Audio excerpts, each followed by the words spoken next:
Mesdames et messieurs, bonsoir. Merci de votre fidélité à la télévision nationale. Voici les titres du journal. La grande Mamaya de Kankan, l'édition 2019 a tenu toutes ses promesses. Rencontres culturelles et ouverture sociale, le Nabaya a vibré au rythme de la pure tradition mandingue. Santé de proximité, l'État construit des centres améliorés en province. 11 sur les 13 qui sont prévus viennent d'être inaugurés. Une mission est en tournée à l'intérieur du pays pour voir si ces centres sont opérationnels. La transformation agroalimentaire, de gros efforts sont fournis à Kankan par des femmes de la filière fruitière. Elles ont percé le secret de l'obtention des confitures. Une idée du ministère de l'Action sociale, voilà pour les titres. Mesdames et messieurs, bonsoir et toutes nos excuses pour le retard. Le président Alpha Condé poursuit sa visite d'amitié au Nigeria. Hier, un grand défilé traditionnel a été organisé en son honneur dans le nord du pays, précisément dans l'état de Kano. Il était l'invité de l'émir et du gouverneur de cette localité, Sanassi Keita. Au palais de l'émir de Kano, à République fédérale du Nigeria, c'était un accueil enthousiaste au rythme de la culture de ce grand pays de l'Afrique de l'Ouest qui est réservé au président de la République, Professeur Alpha Condé.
Toutes les différentes cultures nigérianes ont défilé ici dans la cour de ce palais de l'émir Sanusi Lamido Sanusi.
Les ethnies Aoussa, Yoruba, Ibo, Fulani, Kanuri, Ibibio, Tiv, Anang, Ebira et Edo, bref, tout le peuple nigérian était à ces rendez-vous culturels et artistiques.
Le président de la République a été ému de voir le peuple nigérian garder jusqu'ici de telles valeurs culturelles et artistiques. Je suis venu à Daoura pour voir le président Buhari, que je considère comme un très grand président, un très grand patriote.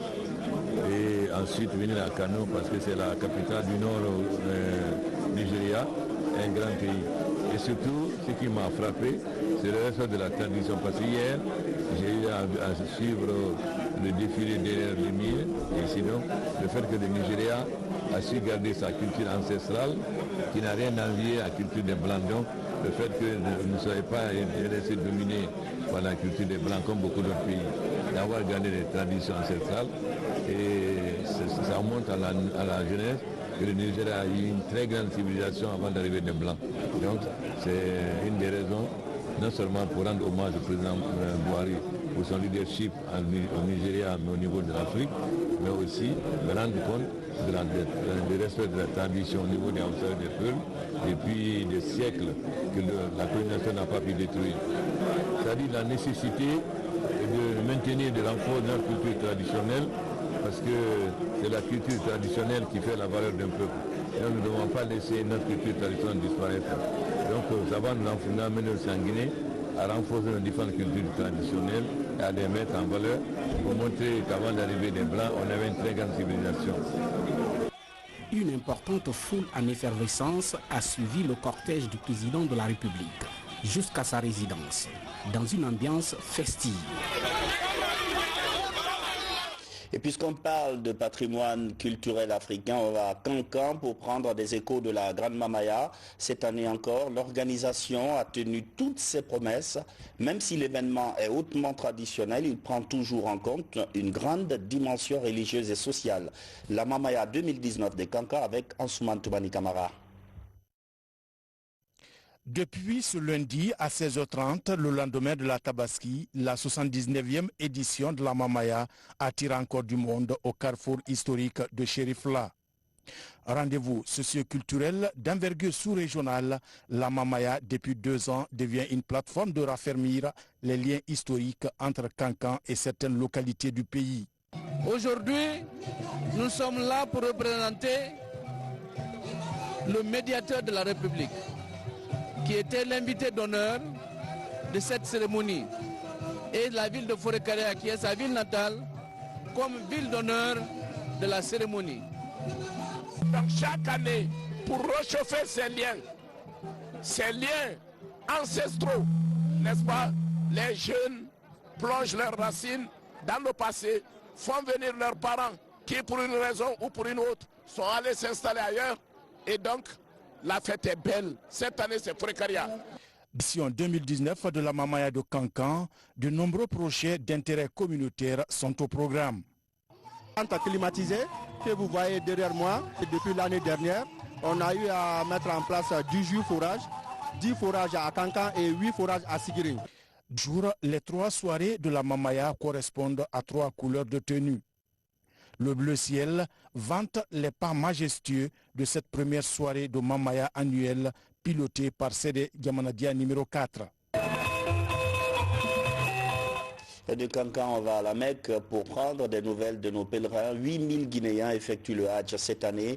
Ils bénéficient d'un suivi sanitaire assez affûté. Dès les premiers signes de maladie, une équipe médicale est aussitôt alertée. À date, seuls 2 soucis de santé ont été décelés. Adi Kamara, Mohamed Sankon, Fodé Niagasola Keita. Parmi les 8000 pèlerins guinéens, on dénombre une centaine de médecins. Ils sont chargés de prévenir, traiter et de transférer les malades dans les structures spécialisées de la place selon la gravité de chaque cas. Entendu que plus de 50% des pèlerins ont dépassé l'âge de 70 ans, tel que stipulé dans les textes réglementaires du pèlerinage en Guinée. La principale pathologie rencontrée ici, ce sont des arthroses.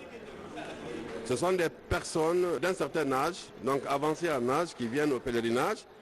La moyenne d'âge, il faut l'estimer autour de 45 ans. Donc c'est des gens qui viennent déjà avec une pathologie chronique qu'on appelle l'arthrose. Et donc l'arthrose au niveau de toutes les grandes articulations, du genou, au niveau des lombes, je vais parler au niveau de la colonne lombaire. Et cela est réveillé ici essentiellement par la forte demande physique que les activités du pèlerinage exigent de l'homme. Les postes de contrôle et de traitement sont ouverts au niveau de tous les centres hôteliers abritant les pèlerins guinéens pour traiter les maladies tropicales aussi présentes en Afrique qu'en Arabie Saoudite. Quand vous recevez un malade, vous demandez son badge sur lequel se trouve le numéro du passeport. C'est ce numéro-là qu'on introduit dans notre application. Et ça aussi, c'est une innovation de cette année qu'on appelle l'application Âge 2019. Donc, dès qu'on introduit tout de suite là, on a toutes les informations sur le pèlerin, ses antécédents, parce qu'ils ont suivi les visites pré-Hajj en Guinée. Donc, ils ont vu des médecins. Et nous avons toutes les informations et on ne fait que introduire les médicaments et puis ça passe. Beaucoup de pèlerins sont passés par exemple au centre de traitement installé à Al-Diafa et à Jawal al-Haram par les autorités guinéennes. Ces pèlerins sont encore aptes de faire le reste des rituels tels qu'indiqués dans le livre saint. Il y a aussi ce qu'on appelle la rhinite, que certains appellent la grippe, d'autres appellent le rhume. Ça aussi, ce sont des maladies qui sont également très fréquentes ici. Ça, c'est dû également aux écarts de température que nous subissons entre l'extérieur, mais aussi l'intérieur des bâtiments et l'intérieur des mosquées qui sont très bien climatisés, mais à l'extérieur, il y a un soleil ardent. Donc aussi le confinement, le fait que ceux qui éternuent ne se protègent pas bien, ils contaminent les autres régulièrement. Le pèlerinage 2019 se poursuit ici dans les conditions souhaitées par les autorités guinéennes. Les fidèles musulmans se dirigent vers Mina, Arafat et Mousdalifa, dernière étape pour la validation du Hajj 2019. Le renforcement du système sanitaire, la Guinée inaugure 11 nouveaux centres de santé sur les 13 qui étaient prévus. Une initiative du gouvernement et de ses partenaires pour améliorer la couverture en milieu rural. Une mission de contrôle est en tournée pour s'assurer de l'opérationnalisation de ces centres. Adia Toubari. Quelques mois seulement après le lancement des travaux des 13 centres de santé améliorés dans le pays, c'est l'heure de la réception provisoire. Cette première remise concerne 11 ouvrages dont les travaux sont entièrement achevés. Ils sont offerts par le président de la République à certaines communes rurales des régions administratives de Kankan, Zérékoré et Farana. En procédant à la remise des ouvrages aux bénéficiaires, cette mission évalue également le respect des normes prescrites par le ministère de la Santé. Vraiment, l'ingénieur a très bien travaillé ici, dans l'art et dans les normes du ministère de la Santé, et que nous allons essayer quand même de préparer des équipes pour que, après la réception définitive, que les activités puissent commencer dans ces nouveaux centres de santé améliorés de Albaderia. La réalisation des 13 centres de santé améliorés figure dans un projet global d'amélioration des conditions d'accueil et de soins, notamment dans les zones rurales du pays. Il vise surtout à doter chaque sous-préfecture du pays d'un centre de santé amélioré. Le financement est assuré par la Banque mondiale à travers le projet de riposte au virus Ebola et le renforcement du système de santé. Aujourd'hui, nous avons vu des centres de santé améliorés de dernière génération qui répondent aux attentes en matière de prise en charge sanitaire dans nos collectivités pour la sécurité sanitaire des populations. Le coût total de réalisation des 13 centres de santé améliorés est estimé à 40 milliards de francs guinéens. L'équipement des infrastructures sanitaires est assuré par l'UNICEF dans le cadre de sa 3e convention avec le gouvernement guinéen. Avant, les femmes enceintes, les enfants, ils souffraient à cause de la distance. Pour parcourir d'ici à Sigrin, c'est des problèmes, ça nous créait beaucoup de problèmes. Avec ces réalisations, l'État guinéen répond ainsi à l'une des préoccupations majeures des communautés à la base de ces localités, celle de rapprocher les soins des populations. À Mamou, l'actualité, c'est la santé de la reproduction. Les jeunes filles leaders ont entamé une grande campagne de sensibilisation dans la région. Le sujet intéresse beaucoup de jeunes, surtout le volet des violences basées sur le genre. Mamadou Paté Baldé. En Guinée, les mariages précoces, les violences basées sur le genre ainsi que les mutilations génitales féminines persistent encore dans nos communautés et ce, malgré les efforts déployés par le gouvernement et ses partenaires. Amamou, Health, Focus et Plan Guinée ont décidé de renforcer les capacités institutionnelles et organisationnelles du club des jeunes filles leaders de Guinée dans la lutte contre les pratiques et la prévention contre les IST, VIH-Sida. C'est suite à un audit qu'on a organisé, un consultant international a été recruté qui a mené un audit institutionnel et organisationnel qui a mis en évidence des insuffisances au niveau du club. Pour pouvoir mener leur mission de leader dans la lutte contre les violences faites aux filles et femmes en Guinée, elles doivent être capables de mener des stratégies de plaidoyer auprès des autorités. Elles sont 40 jeunes filles leaders venues de l'intérieur du pays et la jeune spéciale de Conakry. Leur ambition, formuler des plaidoyers en faveur des actions de sensibilisation en matière de santé de la reproduction, des VBG et du mariage précoce et véhiculer des messages de prévention contre les IST, VIH, SIDA en direction des décideurs et des communautés pour leur implication afin d'éradiquer ces fléaux. Il faudrait que les parents aient un espace de communication avec leurs enfants. Il faudrait que l'école communique plus sur l'éducation sexuelle avec les élèves. Donc c'est ça nos objectifs. Quand le message part des jeunes filles pour leurs parents, que nous sommes, il va être bien perçu. Animé par des spécialistes de thèmes comme la communication interpersonnelle, le plaidoyer et les droits humains ont été largement expliqués aux participantes. En cette saison de grandes pluies où ces pratiques sont récurrentes, les initiateurs soutenus par les ONG et les collectivités locales des zones couvertes par le projet comptent appuyer ces jeunes filles dans leur mission afin qu'elles soient de véritables actrices sur le terrain. Et puis ce communiqué conjoint des ministres en charge de la fonction publique et du travail. Conformément aux dispositions du décret numéro 95-250 PRG-SGG du 1er août 1995, instituant les fêtes légales en République de Guinée, les ministres en charge de la fonction publique et du travail portent à la connaissance des travailleuses, travailleurs et agents des secteurs publics mixtes et privés que la journée du jeudi 15 août 2019, Assomption, est déclarée férié, chômé et payé sur toute l'étendue du territoire national. Les ministres en charge de la fonction publique et du travail profitent de cette heureuse occasion pour souhaiter bonne fête à l'ensemble des travailleuses et travailleurs. Le ministre de l'enseignement technique, de la formation professionnelle et de l'emploi et du travail, M. Lansana Komara. En matière agricole, la Chine est une école qui ouvre ses portes à une cinquantaine de cadres guinéens dans le domaine précis de la planification, une facette de la coopération sino-guinéenne qui consiste au transfert de technologies. Conakry veut apprendre de Beijing. Tabansila, Tawel Kamara. En Guinée, plus de 80% de la population évolue dans le secteur agricole. Pour appuyer la production, la coopération chinoise apporte son expertise dans la maîtrise des technologies et la planification. Des techniciens guinéens du secteur public et privé participent à ce transfert de compétences. On a déjà créé beaucoup de formations, beaucoup de stages en Chine et en Guinée pour élever les personnels, les stagiaires guinéens qui jouent un rôle très principal en Guinée. On peut partager beaucoup de techniques, beaucoup de technologies agricoles, beaucoup de technologies en matière de développement, puis on peut rendre la Guinée plus grande, plus belle.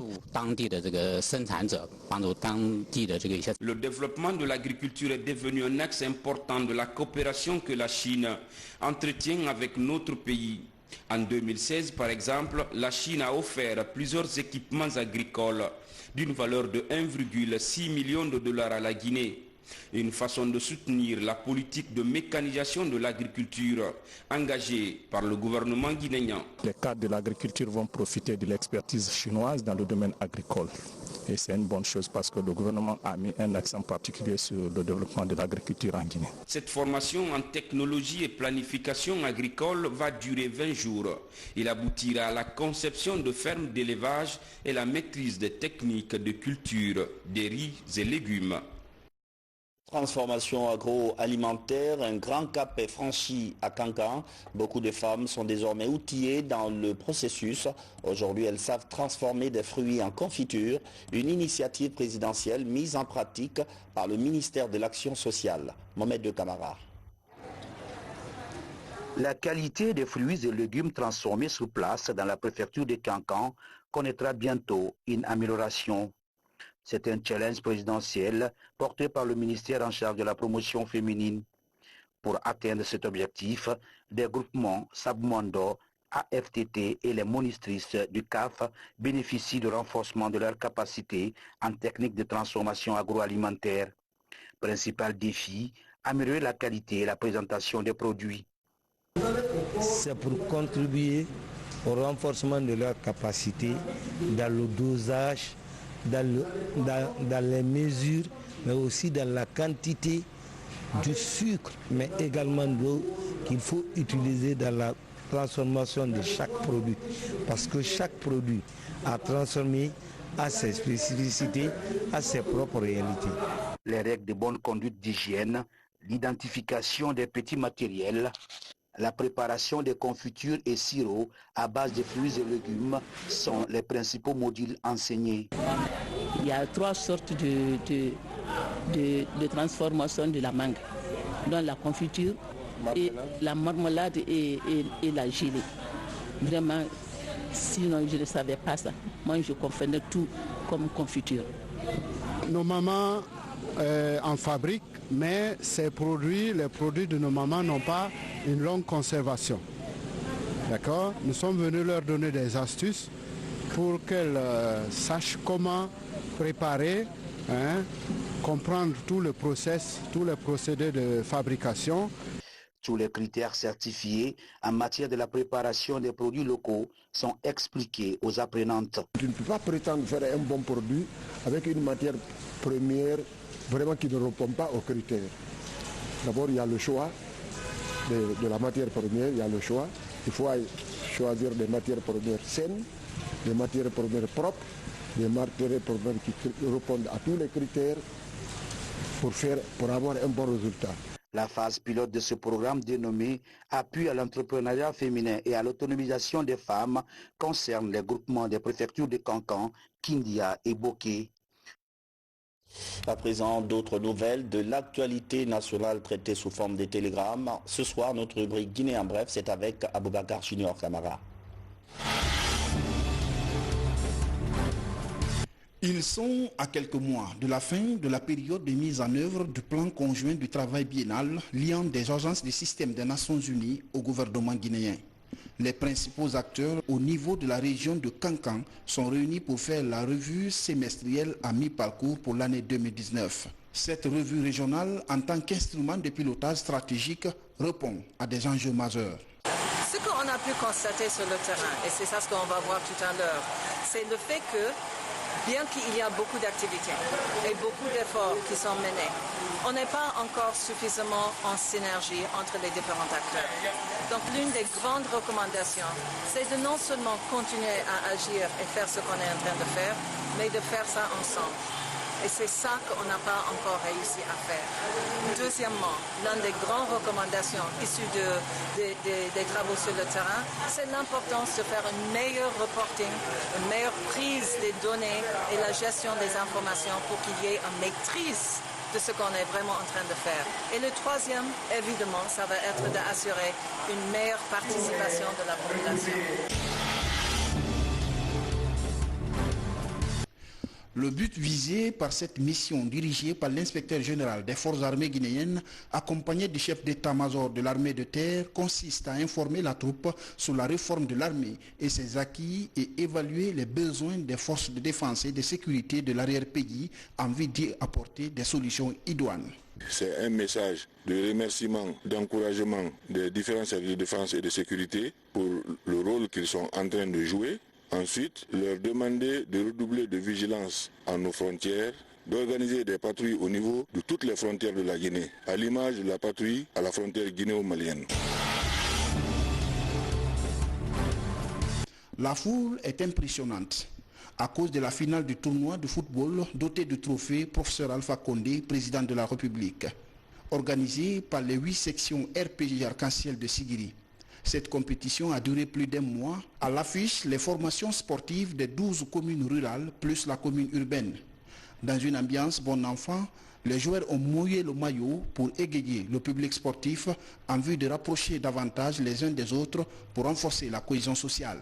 Le trophée a été financé par le ministre des Mines, son Excellence M. Ablaye Marasouba, un fils de Sigiring.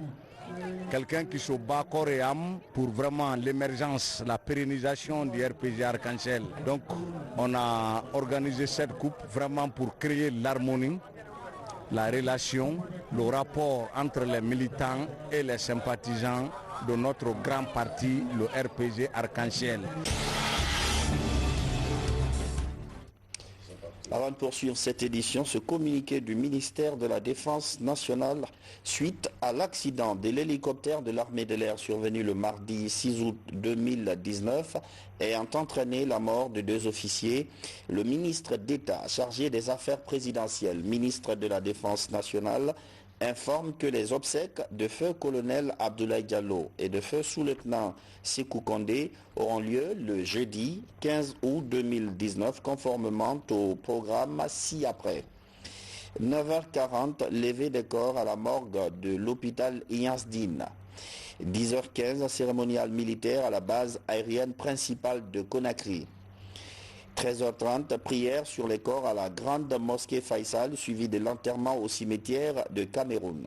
En cette douloureuse circonstance, le ministre d'État chargé des affaires présidentielles, ministre de la Défense nationale, réitère ses condoléances les plus attristées aux familles éplorées, à Monsieur le Président de la République, chef des armées, au gouvernement, au chef d'état-major général des armées, aux forces de défense et de sécurité, ainsi qu'au peuple de Guinée.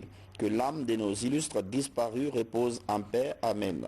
Conakry, le 13 août 2019, a signé le ministre d'État, Dr Mohamed Diané. Il avait pris de l'âge, il était souffrant, mais son principal souci était de rallier son service tous les matins. Le décès hier lundi de doyen Maurice Koma laisse un énorme vide au sein du service Kibaro et de toute la RTG.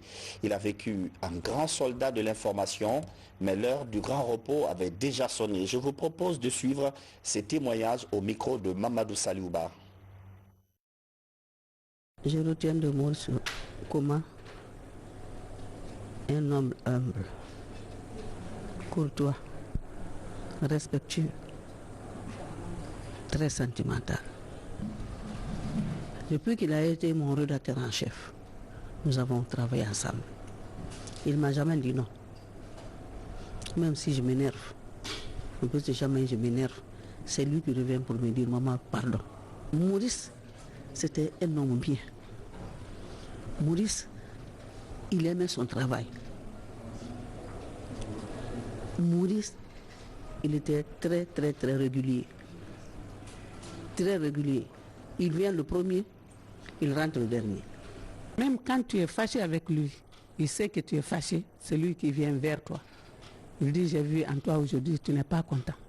Ou bien tu n'es pas contente avec moi. Je te demande pardon. Surtout nous les femmes, il respecte les femmes. N'importe quelle femme, il dit, vous êtes ma maman. On a prié ensemble lundi, on a prié ensemble mardi, ici. Voilà quelqu'un, il n'a pas de frontières, il n'a pas de limites. Il est avec tout le monde, joyeux. Il ne se fâche jamais. Ces derniers temps, il m'a dit, jeune frère, il dit, je suis malade, mais ne cessez pas de venir très tôt. Effectivement, le lundi, il m'a appelé, on est sorti dehors, il dit, jeune frère, il dit, je dois faire un sacrifice chez moi, il faut continuer à travailler avec les frères. Vous allez vous approcher de Aya. Il a pris son sac avec Nansadi Kondé, ils ont continué. C'était, il me disait au revoir comme ça. Hier, Aya m'appelle que ton frère s'est éteint. Et c'est sur ces pleurs et larmes difficilement retenues que l'on se quitte au compte des nouvelles de ce soir. Bonsoir à toutes et à tous et à demain.